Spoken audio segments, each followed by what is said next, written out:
السلام عليكم ورحمة الله تعالى وبركاته. لما أقيات يوتيوب سلامي عشر كان وحكسب سنهاي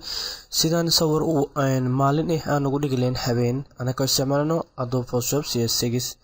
فوتوشوب كلنا وأدو استعمالي كتا أن عشر كان وحلاقو تلاقي دادك بلاوجي فوتوشوب كعصب إني كيف أيديستان marka aan bilowno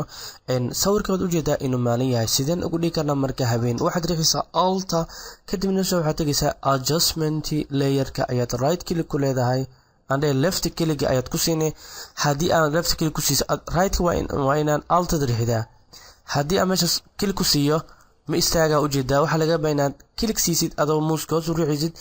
dragging ku sameey waxaad tagtaa labelka ku dhufo kadib waxa ku soo baxayo new layerka ayaad ku soo baxay meesha labelka waxaad ka leedahay use ayaa leedahay kadibna okay ayaa leedahay marka meesha waxa ku yaalo madow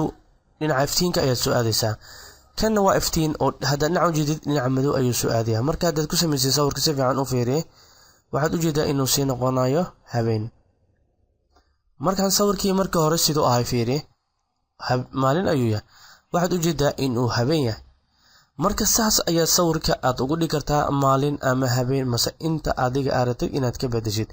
hadii aan gadaal u soo celiyo waxaad u jeedaa inuu yahay mataqaanaa iftiinka soo noqonayo kadibna u jeedaa inuu iftiinkii mugdiga noqonayo marka insha Allah biin laakiin waxaan maleynayaa inaad si fiican u fahanteen dhibaatada waxay ka jirtaa badana dadka markii aan keyboardka loo sheego way ku wareerayaan laakiin waa ina alt riixdaa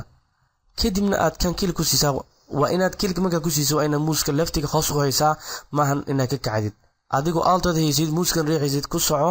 sidaas ayaad ugu tagaysaa sidaasna ayuu kugu soo baxayaa marka insha Allah biidnillah kariim wixii su'aalo comment ayaa ku soo qori kartaan muhiimadan waxay tahay in qofka uu fahmo si oo fudud ayaan jecelnahay inaan u fahansiino walaalaheen kale waxaan maleynayaa ka faa'iideysan doontaan. Assalaamu calaykum waraxmatullaahi tacaala wabarakaatuh wajazaakum allahu khayran.